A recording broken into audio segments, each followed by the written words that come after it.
Alright, let's do 5 more relatively new releases. I will say right away, this is, there's not a whole lot of positivity I think I can spread with these 5, for the most part, but I am curious about how just, when you look at the calendar for the rest of the upcoming year, there's so much to get excited about and so much that could be great, and like some of the stuff that's coming out of Cannes right now. So I'm really looking forward to the rest of this year, but in the meantime, we've got some things that I'm kind of less excited about, so I'm sorry if this is a bit of a bummer, but going through these, but let's go ahead and start with A Working Man, which was exciting a little bit because it was this almost immediate reunion with Jason Statham and David Ayer after they did The Beekeeper. And it seems to have become, widespread knowledge at this point, and we've been talking about it on this channel for quite some time now, that we all just kind of love Jason Statham doing his Jason Statham thing. Like, he's one of those people where it's like, if he does the same thing over and over and over again, there's not really a lot to criticize because he does it so well, and so many of them are so entertaining. And The Beekeeper was like kind of almost like a bit of a peak of that again, because I think The Beekeeper surprised most people. So you'll have to forgive me if I keep sort of comparing this to The Beekeeper, but it's just really kind of hard not to, especially since that collaboration was so recent, and it kind of has the same vibe, and almost like they're kind of trying to recapture that sort of unexpected magic that the magic, if you will, that The Beekeeper had.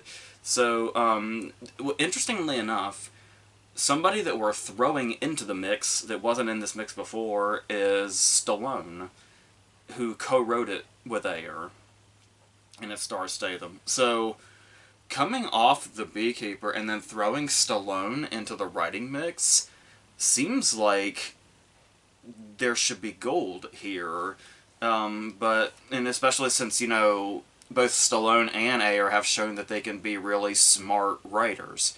They can write some dumb shit as well, as we've seen from both of them, but they also can be really smart writers and know, like, how to balance, like, story and character while also doing, like, the big actiony stuff.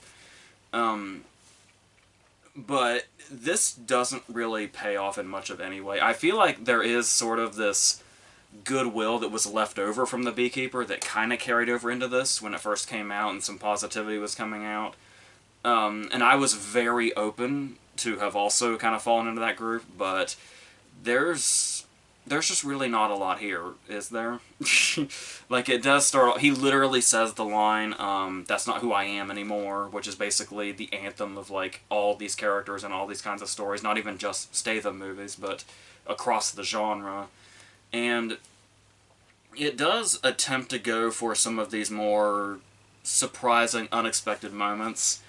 And if you're worried about spoilers for A Working Man for some reason, this might be one. So I'll just say that now. But the Jason Fleming character is an interesting way to go because he's like second in the credits after Statham.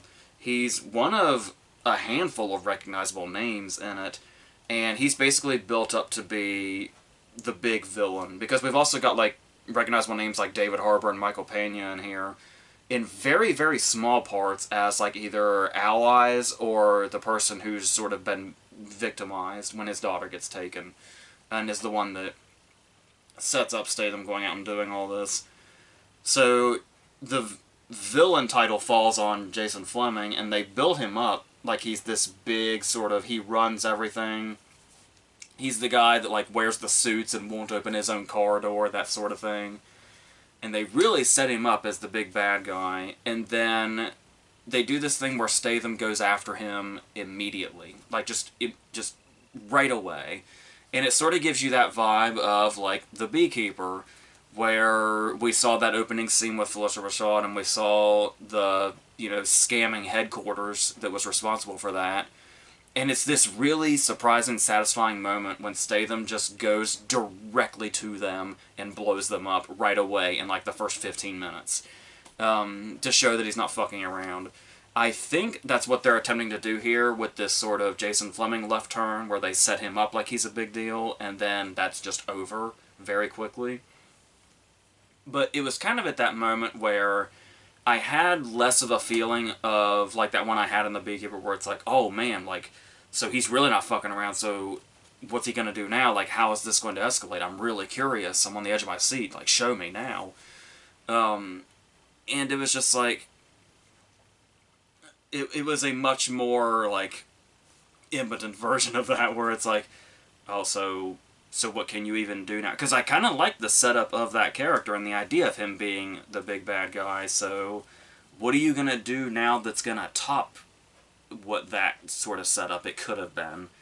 And it just kind of becomes a, and then this happens, and then this happens, and then this happens, and it's over. And we just kind of keep setting up, like, new targets for him, and they just come and go. And then that's just kind of what the movie is. It feels like it has no flow to it whatsoever, which is not helping. It doesn't feel like it has a particular destination apart from, yeah, saving Michael Pena's daughter, but still, it feels like there's barely a path. Like, we're just sort of hopping there.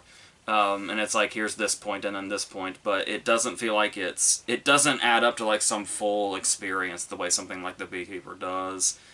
And they try to throw in these sort of, look how crazy things are aspects, like the guy there's another antagonist who, like, sits on a throne that looks an awful lot like the Expendables logo, and he's got, like, his crew wears, like, this sort of ancient battle armor or something, and it's like, I think we're supposed to be under the impression this is, like, crazy imagery, but I didn't, yeah, it just kind of felt like as soon as they did the Jason Fleming thing, it was just like, let's just throw random ideas at him as a character and just watch him mow through them, and to spice things up a little bit will make things look really almost medieval or something and make it badass or something, and that's just, yeah, to me it just wasn't landing.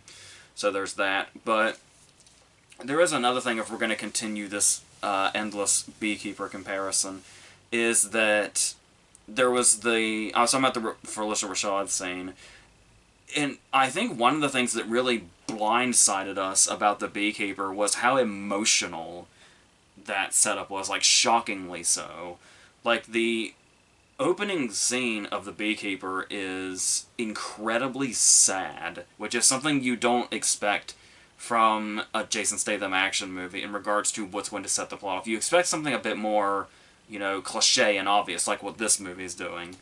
But it's because, and the thing about it is, there is, like, the human trafficking element in this one, whereas it was the scammers in The Beekeeper. And it's like, the scammer thing felt like this whole, like, that's something that you know, and it's something you've heard about, or maybe somebody you know or love has experienced it. So there was this really satisfying thing about what that movie was doing and who the villains were, and watching them get dispatched by him one at a time. And while human trafficking obviously is a very real thing, it's something that's been, like if you go back to, like, Taken, Taken and all the things that followed Taken that basically copied it, moving forward, it just it's hard to make those feel individual. Like, they don't really feel like individual movies. They're all just under this same umbrella of being the same thing as the others like it. So basically everything here becomes super generic. And so it was, like, because The Beekeeper had that really specific set of bad guys, and the specific kind of bad guys, and it just made, like, the ends that they came to so much more satisfying, whereas here, it just could not be more generic if it tried. And like I said, with the combination of Ayer and Stallone, that's really surprising. And like I said, you can see them trying to fight that. It's almost like they knew they had something really generic here. That's why they threw in, like, the guy with the throne and the armor and stuff like that. Trying to throw us off with the Jason Fleming thing. And it's just, yeah, it just all felt really empty and tired to me. I just not even remotely invested in anything this movie was throwing out. Just from me personally, there's also even a moment where I could recognize that if this were a better movie, there's a moment where I feel like it would have been like an oh, I feel for this character, and oh, I feel the danger mounting. It's like, oh, how will they get out of this? Because you don't typically watch Jason Statham movies and wonder, oh, how's the character going to get out of this? Because we usually know. But there is a set of characters that don't seem bad, but then we learn that they are, but they appear trustworthy. And then later, at the most inopportune time, those characters come back. Just as Michael Pena's daughter thinks she might be close to safety. And it's like, at that moment, and like I said, in a better movie, it would have been like, oh no, she was so close. Oh man, I really feel this, and oh, I really want her to get out of it. When it happened in this particular movie at this particular time, it was like, oh my god, this movie's just taking us in circles. And it's like, the dread wasn't for the character, the dread was for how much longer can they drag this very generic-ass movie out. And that's a bad feeling, especially when you can recognize what was almost unpredictable, or what felt like it could have been, or could have been an interesting direction, and made us wonder what might happen. But we know. We just know it all at the end of the day. If there's one thing that I did kind of like, that felt like it sort of jumped a little bit out of that generic zone, is the inclusion of Statham's own daughter as a character, where, especially in a movie like this, you would think there's going to be some point where she gets thrown into the action, or she gets kidnapped also. There's like this whole new stakes or whatever. But she's not used as like a plot device ever. It's like strictly for his character.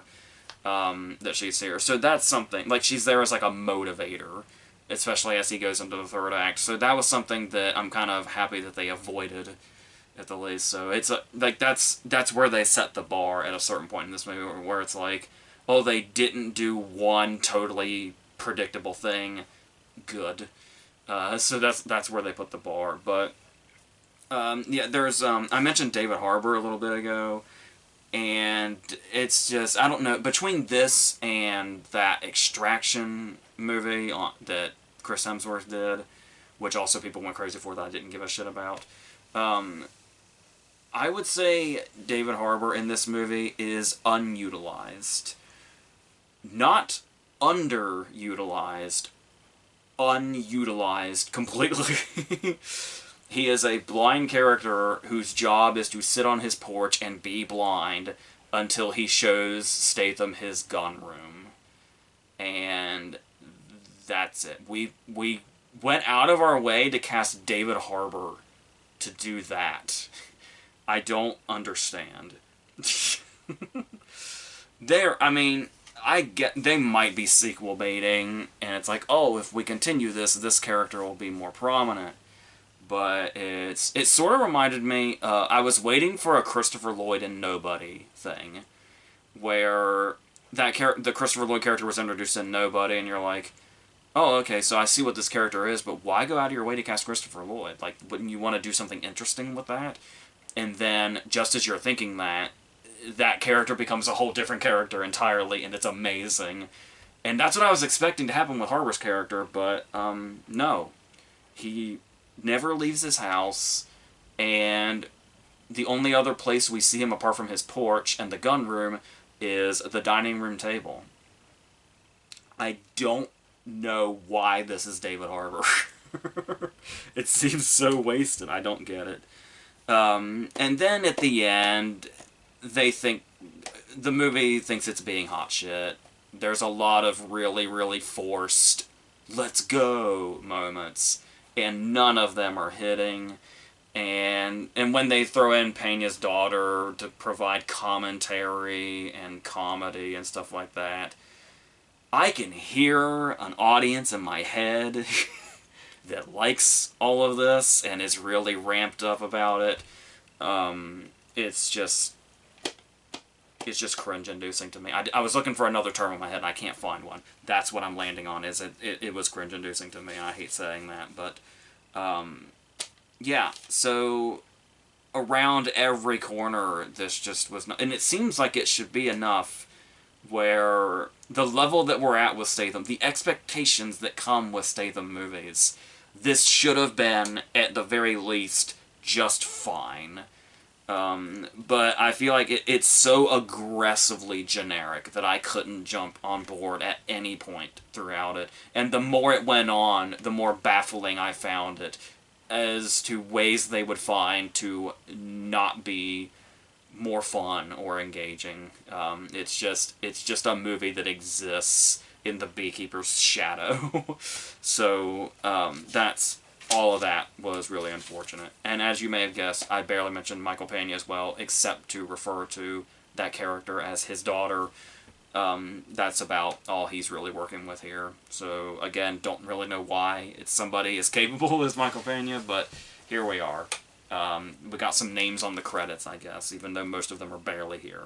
So that's what that is to me, anyway. So I don't begrudge anybody that might have liked it or had some fun with it, but I was not one of those people. So that's unfortunate. Let's go on to The Rule of Jenny Penn, which is something that, unlike what we just talked about, I did have high expectations for. And this is one of those movies that I have to be careful with in how I talk about how I felt about it, because I don't want to do that thing that's really unfair, where a lot of people will criticize a movie for not being what they thought it was. And because that's kind of a lot of what my instinct is towards this movie, but I know that's not how you should view a movie. You should view a movie for what it actually is. Your expectations have nothing to do with it and are a total outside factor.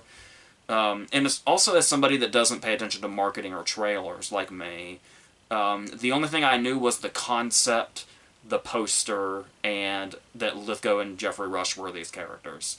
And that was enough to give me incredibly high expectations, and kind of a visual of what this movie might be in my head. And it is that movie. Like, it is what a little plot synopsis promises, but it's also, the vibe and the feel of it are definitely not what I was thinking it might be. I think I was expecting more of a campiness and a fun element, and like a sort of classic, sort of horror like this. And this movie's doing a lot of different things. So I guess we can just talk about it as like, I guess you can call it elder abuse horror. If that's it, because there's so many subgenres of horror, and they are just continuing to branch off into more. Even it's abuse from a fellow elder, but it's also comes from the lack of action of the staff in this home that all these characters live in. And I guess you could throw in also, there's a subgenre that my friend introduced me to a while back called hagsploitation, which is like all those older horror movies about, like, older women in, like, the sort of crazy roles. And it's, like, a whole subgenre, and it's kind of amazing if you go down that rabbit hole. And I guess one of the, like, the most high profile of that subgenre would be Whatever Happened to Baby Jane, which obviously this seems to have a lot of, especially with Rush's character being in the wheelchair and Lithgow being the crazy one. But having that vibe also, where it's like, I get that vibe, but it's also, like I said, I was thinking of more of a camp factor to this, and it's surprisingly a lot more serious despite having all these elements that seem to promise camp with open arms. And it's, because they throw in a lot of different types of horror in here. Because there's also, like, you know, the fear of, like, aging, and, like, there's characters that are dementia patients, and that alone is just a terrifying thought anyway. Even if this was, like, a straightforward drama with no horror, that's still a terrifying place to be. And then there's the helplessness, where it's like, it is sort of like, a lot of the movie almost feels like a bad dream, where all this stuff is happening to Jeffrey Rush or around him, and he just seems completely powerless to stop it, both physically and nobody around him taking action. And it's like the idea that it just traps you in this place. There's something to that that adds to the horror also. And then just the idea of being stuck in this like endless cycle of events that you can't escape. And you can't break out of, which kind of falls into like the bad dream sort of territory. And also going into the place of, I guess you could say there's a lot of gaslighting going on, so it becomes that thing of, if we're looking at everything that happens from Rush's perspective, we're not quite sure as an audience. Like, sometimes as an audience, we might think, is this really happening, or is this not really happening, or is something else happening, but he's imagining it as something else? We find ourselves asking that question a few times throughout it, so there's that sort of angle when you're looking at it from his perspective as a character, of not being able to maybe trust his own mind, potentially. And so that's something that they probably could have done more with, I think, probably, but it's doing a lot of different things and finding horror in a lot of different places, which is really interesting in itself. But there's still something about this that is kind of hard to pinpoint, where it feels like something, I guess something is missing, maybe, because it does feel like one of those movies that's sort of intended to be a vibe, if nothing else. Where it's like all these things I mentioned, and just the feel of them is where all this terrifying stuff comes from. Let alone, there are terrifying events that happen in it, and Lithgow's character is like so out of control, and so depraved and insane, and so heartless, in a way, because he's a bully, is really what it is. But adding in a horror element to that, there's even like beats in the score that feel like the Shining's score, and that feels intentional in a way. But especially being like in this sort of trapped place with things going on that you can't quite explain. And what's interesting also is the way they will find ways to shift the suspense. Like, I've talked before on this channel about how one of my favorite things that's ever happened in horror, I think, is the shift that happens in Psycho, where we follow Marion Crane throughout the first part of the movie. She's the protagonist. We're completely in her point of view and her perspective, and we feel tense from her perspective because we don't know what could happen to her or where she is or who she's dealing with. And then once that turn happens, it's almost like Norman becomes the protagonist, and there's that moment when he's pushing the car into the swamp, and it stops sinking for a second, and we catch ourselves being in Norman's perspective of suspense of, is it gonna sink? Is it gonna sink? And you catch yourself in that moment where you're suddenly, the suspense shifts to which character you feel that tension with.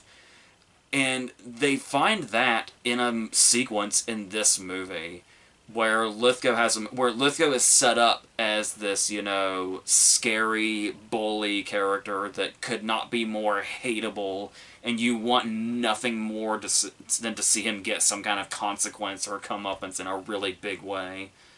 But then just right in the middle, seemingly out of nowhere, there is this suspenseful sequence that's from his perspective, where he's in danger of being caught doing what he's doing. And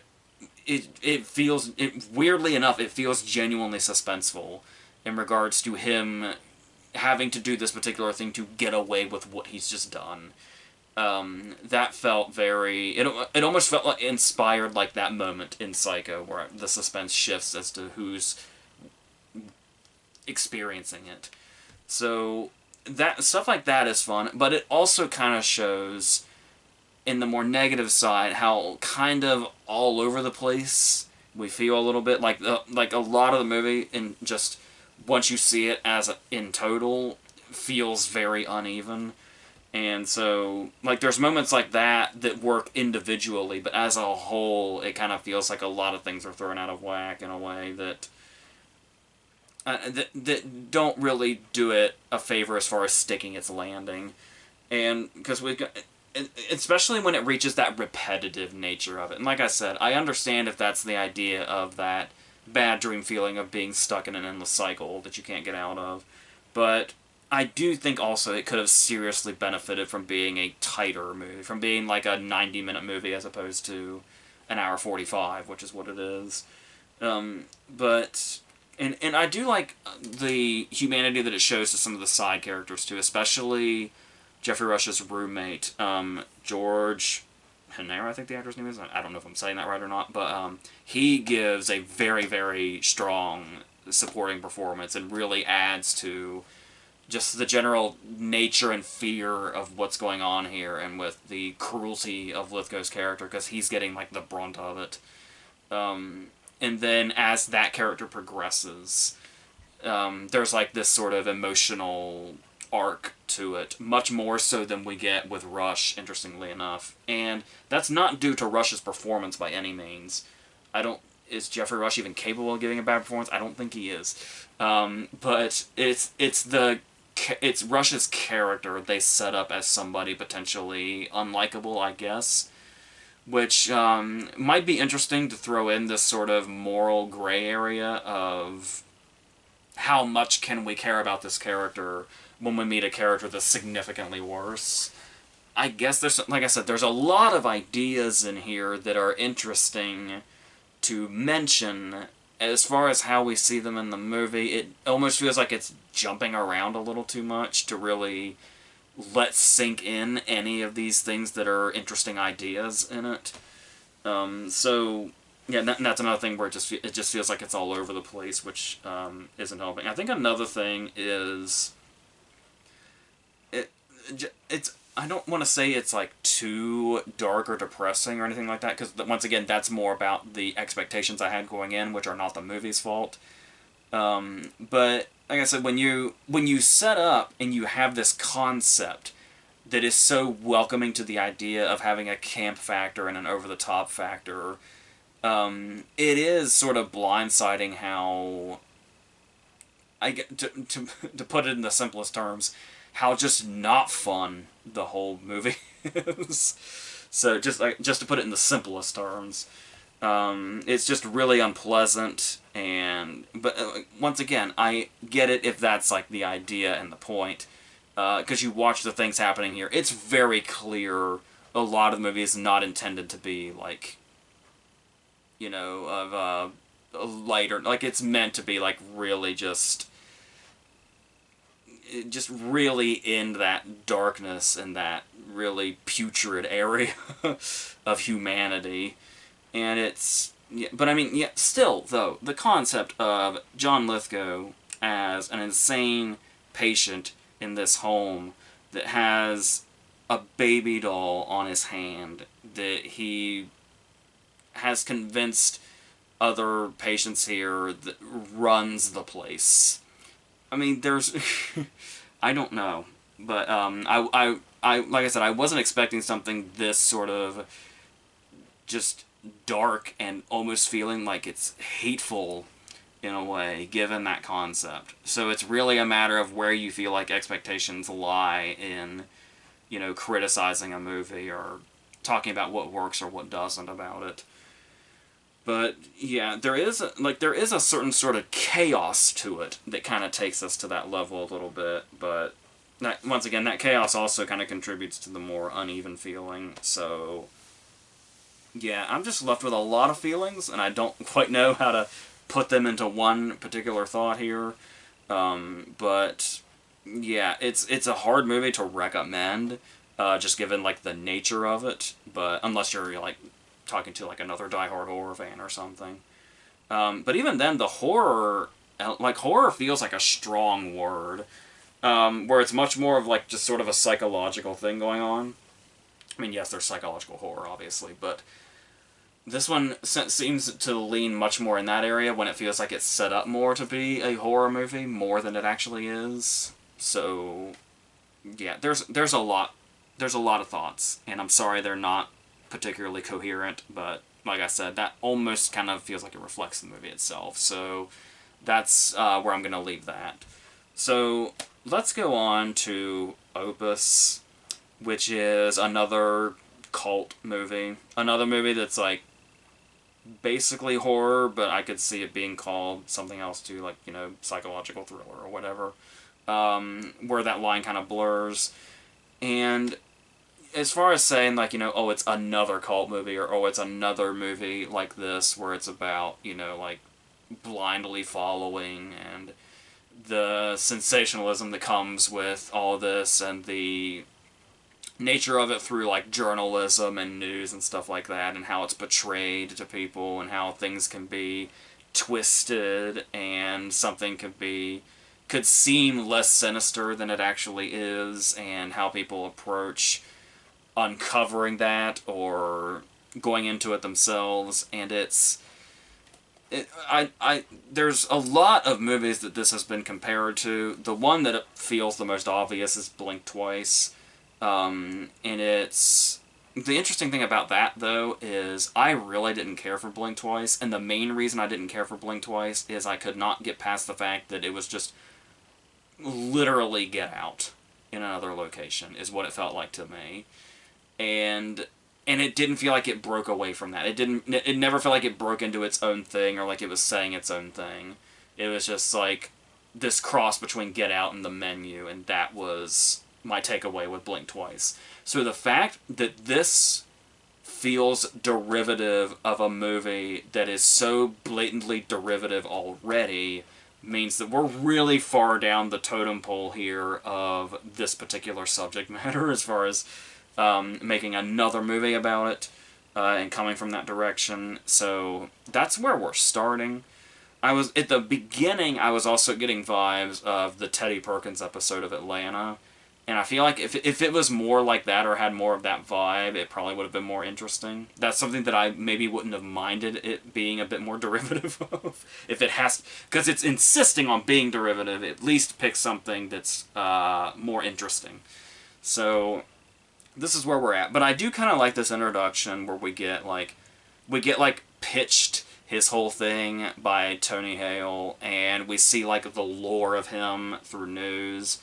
Like this moment where Bill Burr is like talking about him on a podcast, and it's like just sort of setting it all in this reality, this Malkovich character that was like this pop star that disappeared into thin air and is now re-emerging to release a new album, and he has like this, you know, cult-like following to him. And before anything else, I do have to say that the main reason, really the only reason to even see this movie is Malkovich. Where it's like, when you think of a character that was a pop star in the past and is a mysterious figure, Malkovich to me is a very surprising bit of casting that I would have never thought of. He even sings his own songs in the movie. It's like, that was like, okay, you have my attention, I'm really curious what this will be like. But then, you also look at him as, like, this cult leader, and it's like, Malkovich as a cult leader, yes, I can absolutely imagine him playing that. So the combination of these two things makes for this really insane, unpredictable, and really campy performance in this really great way. I can't express how much I do love Malkovich in this. So... With that being said, looking at the character also, and the sort of believability of this scenario, I guess you could say, it is interesting because his music is so bizarre, but also like the way they portray it is like they were these massive hits that people were obsessed with. That might be something that's sort of hard to swallow at the beginning, but looking at it from like a concept perspective where it's like, in this time where, I mean, this has always been the case, going all the way back to when there were famous people, but where rabid fandom is today in, like, the social media age and the internet age, and how insane a lot of that behavior is, and then on the other side of it where you see that he's a figure that was that big in the public, and then he disappeared without a trace for like decades. When you also look at where we're at a time now where literally fucking everything is a conspiracy theory. And it's like taking the idea of combining where rabid fandom is now and these people that have everything as a conspiracy theory and combining those two things. There is something really interesting here about the current state of things, but when I say the movie's sort of very surface level about it, it's kind of an understatement. Like, this is like, there's so little, like, it's clear they're doing topical things and talking about commentary on all these things I've mentioned, but when you're actually watching the movie unfold, there's so little commentary on these things apart from them just being ideas and concepts. I was starting to question if commentary was even the goal of this movie. Like, or if it was like, or maybe it's not even doing commentary. Maybe this is just set up for just a movie, and that's what it is. And it's not trying to say as much as it might look like, but at the end of the day, I think it probably is, so that's probably a pretty big criticism that I had to question if they were even going the commentary route. So, there is that. We also have a really nice cast list here, but you'll notice the only person that I singled out was Malkovich. So we have Iowa Debris as the star, as the main character who's investigating this. We have her boss, who is Murray Bartlett, and we have people they meet along the way. There's Juliette Lewis is there, and Amber Midthunder from Prey, who we love so much in that, and we couldn't wait to see break out, is here. She's kind of got the, if you want to go back to another, comparison to another movie, she's got basically the Hong Chow part in The Menu, is what Amber Midthunder's doing here. She also has, like, no dialogue. She might say, like, one word or one line or something, which is interesting, but everybody I just said, Iowa Debris, Juliette Lewis, Murray Bartlett, Amber Midthunder, nobody leaves a lasting impression, and that's pretty much solely on the material that they have, because we know all those people I mentioned have more than left their mark in several different places and several different things. So when none of them can really shine through, it's time to take a good long look at the material and why they can't leave any particular impression. So Malkovich is clearly the star of the movie. And for a cast that is this exciting and interesting, it feels like there could have been so much more here to take away from it. But as far as it feeling like this sort of uncomfortable movie that's gradually growing into what could potentially be a horror movie, there are unsettling moments. There's a moment where we're watching in close-up people opening oysters, and there's just something really unsettling about that in general. There is a moment, a very key moment that has a moment that feels very much inspired by one of the big scenes in Audition, involving a bag, and they kind of take that up another level a little bit in a way, but like in the way it's set up and the surprise factor of it. But the thing about it is, once we reach that audition moment, it does feel like we've been waiting the whole movie. We're like, oh, it's really unsettling, and oh, something is so wrong here. And there's some things I feel like might be revealed a little too early, in regards to when characters start dropping off.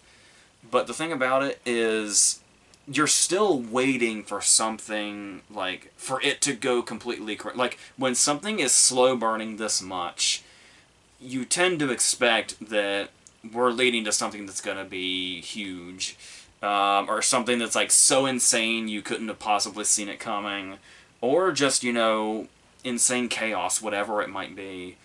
And it never gets really crazier. Like, that, moment that feels like it's out of Audition is the peak of the crazy. Like, and from there, you think that's the starting point. You think, oh my god, if that happened, then it's only going to get crazier from here. And it doesn't. It's a pretty standard sort of climax.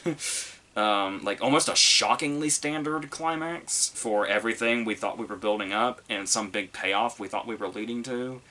And no, it's a pretty standard climax. And not only that, but it kind of just stops. And we take the movie an extra like 10 minutes.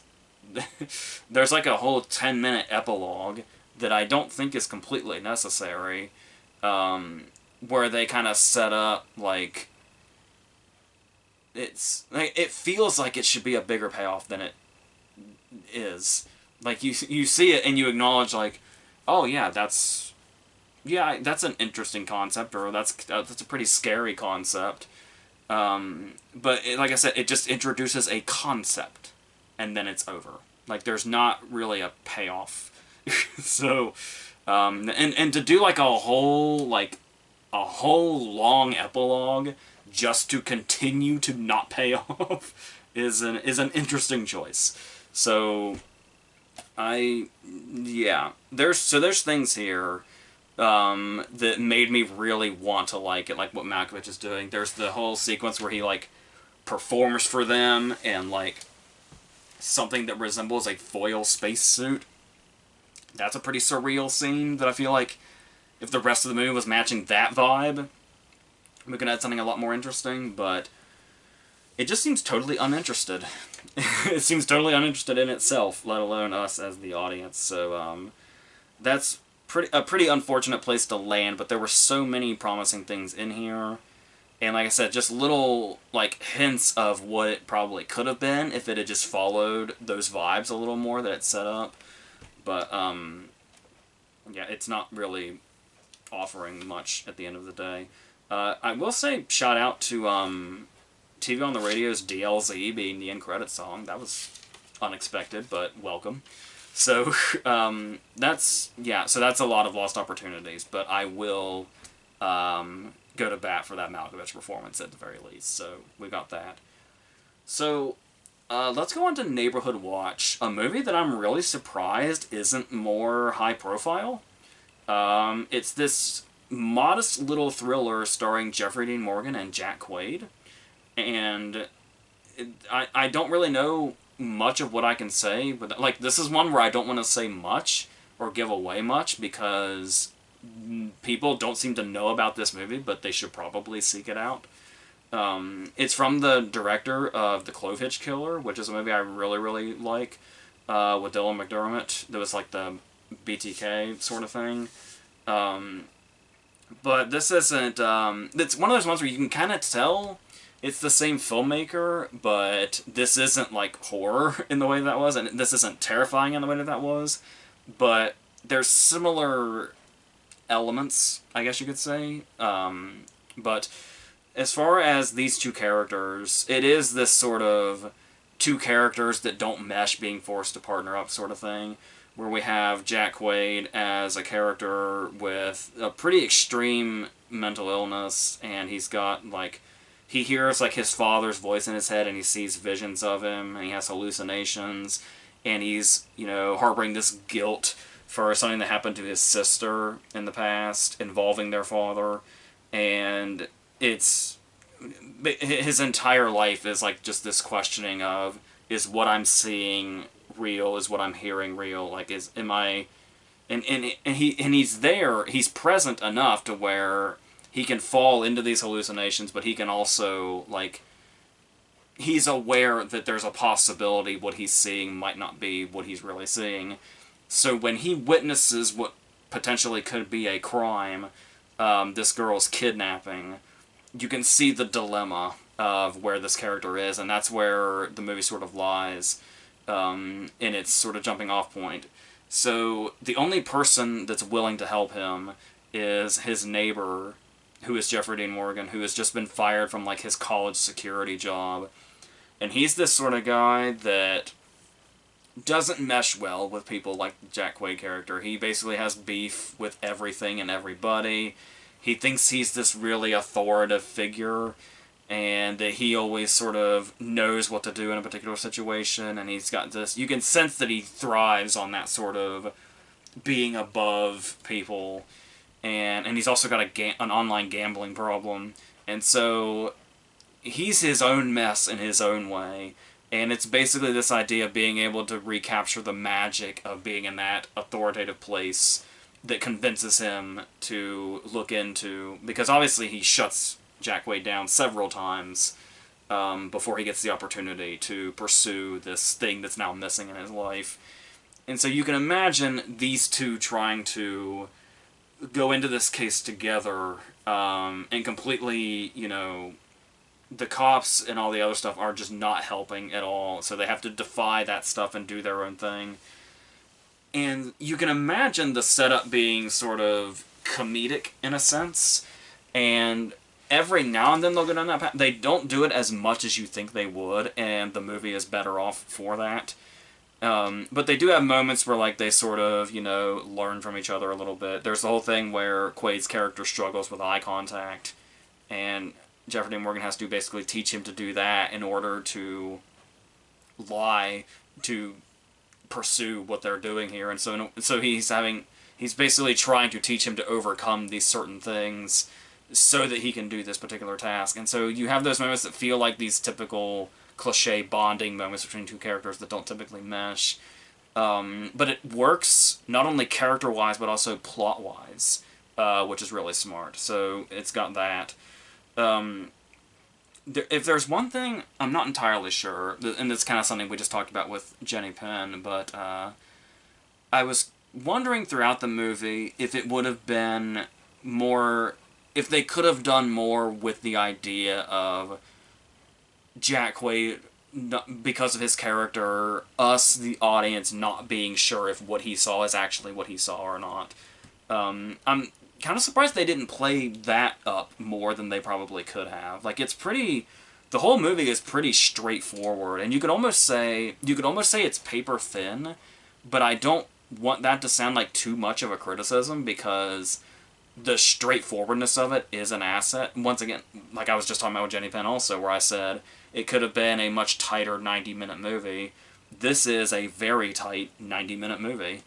And it gradually gets from one point to the other as they discover more things, and it's almost moving at such a pace that you almost struggle to keep up with it, because it's just kind of no bullshit about getting from those, from one point to the next. So, yeah, I don't know, it feels like I'm not really saying much about the movie, because I don't really have much else to say apart from that. Because, like I said, it is so straightforward about itself, but I also don't want to say too much as it unravels itself. I guess I can say the way they handle the violence is interesting, because there's not a lot. It's not like a particularly violent movie, but when it hits pretty hard. It sort of feels like Blue Ruin in a way is a movie that kept coming back to me while I was watching it. It's not near on the level of the brutality and the grotesquerie that Blue Ruin had. But it definitely feels like almost feels like they're in the same universe. And so if that kind of thing appeals to you, I think this will appeal to you also. I mean, I suppose you could say there could be a weakness in being too thin and too straightforward. Like, it does feel like the climax, like the final act of the movie, does feel like it's sort of lacking. There's something missing. Like, there's some sort of punch that's like almost here but not quite, and it sort of leaves you with a, once it ends, you just kind of have this, I guess that was it sort of feeling. And like I said, you could say that's an asset, with, not being no bullshit about itself, but I don't know, it still felt like there was something missing that I can't quite pinpoint, which is obviously a weak criticism if I can't pinpoint what it is, but yeah, but it did kind of have this sort of, oh, I guess that's it feeling when the credits hit. But it's still refreshing to see a movie like this, that is just this straightforward, but also can be character-driven and story-driven simultaneously, and those elements are working together to get us to the point that we need to be. So, yeah, so I can recommend that.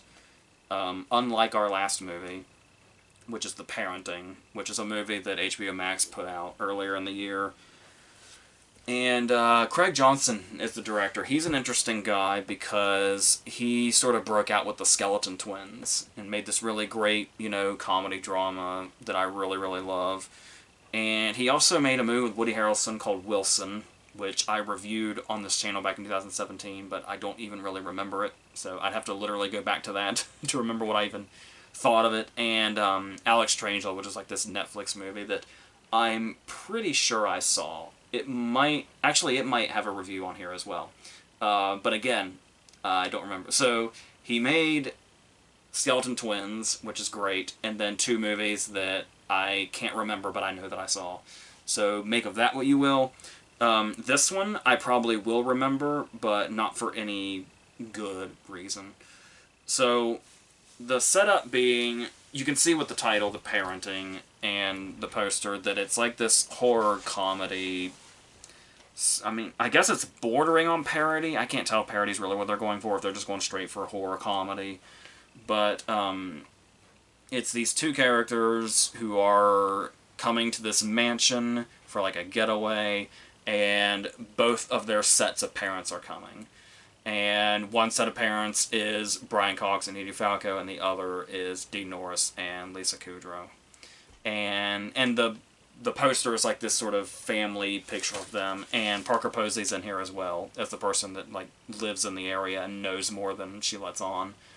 You see that poster with that cast, and you think, even if this sucks, the cast will surely do something to salvage something out of it. But what the movie's problem is, that nobody can get past and nobody can save, is despite everything that happens in it, if you think, the story sucks, or the concept sucks, or whatever it is, or it feels too cliche, or it feels too obvious, or there's no chemistry, or whatever, all of which is pretty much true, but the thing that really makes this movie fail, and it's a very glaring problem from the very beginning and doesn't let up, is that it's just not funny. There's a lot of things happening that are clearly intended to be comedy that just aren't very funny. And that's really the Achilles heel of the whole thing. Like, you could do all the other stuff in this movie, but if this movie is not funny, it's failing at its main its main idea, its main goal. So when Parker Posey can't do anything with the material, or even Brian Cox for that matter, you've lost. Like, you've lost very early. Lisa Kudrow as well. I mean, everybody, Edie Falco and Dean Norris, everybody in this movie is capable. But it's interesting that, like I said, despite a cast that strong, it's insane to me that there's no chemistry between any of these people. I don't know. Like, I get a lot of these people are probably involved in like other HBO products, and it seems like they were just kind of brought together to say, oh, why don't you just go ahead and make this bullshit since we have you under contract. That's what this movie feels like, and why this cast that's so amazing, it feels like the only way they ended up in this is like they were all contractually obligated. But it's like, oh yeah, you probably watched Brian Cox in Succession on here, right? Oh, you probably saw Parker Posey in The White Lotus, right? Hey, The Sopranos is still popular on streaming. Let's pull Edie Falco into this. And it's like, that's all it feels like. So I think Lisa Kudrow has something on here also. But, yeah, so as far as it being a horror movie, what it is it's a possession movie, is what it. Brian Cox gets possessed, and that's what the rest of the movie is. Like, you kind of sit there and you're kind of watching the family dynamic, or at least what the dynamic they're trying for, and you're like, okay, so I wonder what the horror element's going to be exactly. It's just a fucking possession movie that's trying to be a comedy. So that's what that is. Which also secludes Brian Cox into one room, so he barely interacts with the rest of the cast. So, yeah. So, as far as it being, a horror movie within this comedy, I will say there is one decent jump scare. That surprised me, that they managed that. During the first dinner scene, Only trouble is that there's a second scene later that's very similar with the dog, and it feels very cheap by comparison to the jump scare from under the table that actually ended up working really well. So they made something work, and it feels like it was almost an accident. So there's that. There's also a moment that's a little creepy. That's also it's a little creepy, but also played for comedy when one of the characters sees a girl standing in a corner. It's like a ghost girl standing in the corner, and he just kind of she's there, and then he just kind of gradually notices her, and it's like, there's a girl in the corner. It almost felt like this sort of comedic take on a moment that would have been in like The Haunting of Hill House or something, the Flanagan miniseries.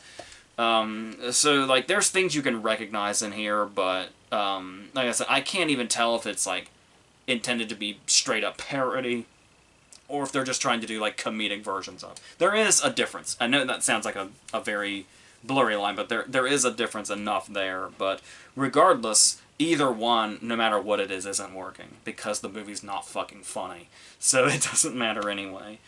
It's also, of course, possession comedy. We're going to get reliant on projectile vomit a couple of times at least. So if that's not bottom of the barrel, I don't know what is. There's moments where, like I said, we almost have comedic moments and then they undermine themselves. Like, there is a moment when Lisa Kudrow, I think, is talking about Brian Cox being upstairs, and I guess she walked by the room at one point, and she says, he called me the C word, but he didn't just call me the C word, he dragged it out really long so that I didn't know what he was saying. I had to wait for him to finish the word before I knew what he was calling me. When she says that and you imagine it, that's pretty funny, especially knowing that it's Brian Cox that did this. So that's a funny line and a funny moment to imagine. But fuck that shit. So Lisa Kudrow then tries to demonstrate by saying cunt for a very long time. And it's like, no, when we heard Brian Cox in our heads doing it, and the way you set it up as you had to wait for him to stop before you knew what he was saying, that was, you had it. You had the funny bit. And then you just bury it alive by making her demonstrate. When you can make Lisa Kudrow doing something, killing a joke rather than expanding on it, once again, you're just really fucked up and you really don't know how to use this cast. So it's just really unfortunate. Like I said, just the lack of chemistry. Like, they couldn't... This cast is so good and they can't find anything. And that's another thing where you can't put it on them. This is all in the material that this isn't working. So that's just... And it goes in all of the... There's no even reason to go on. It's all the you know the directions it's going. It's a possession horror comedy. It hits all of its beats and then it goes home. So that's it. So I guess we can leave that at that. So there's going to be... I'm going to do this groups of 5 thing for a while here while we're still catching up. But like I said, there's a lot of exciting stuff that looks like it's coming throughout this year. And I'm so hyped about, like, there's like 30-something movies on the roster from summer forward that I'm just, like, really ready for and really psyched about. So it'll be really fun to see if those can land on their feet or not. And I'm really, really pulling for all of them. So that's what we're going to be doing for the time being. So until then, I think that's it.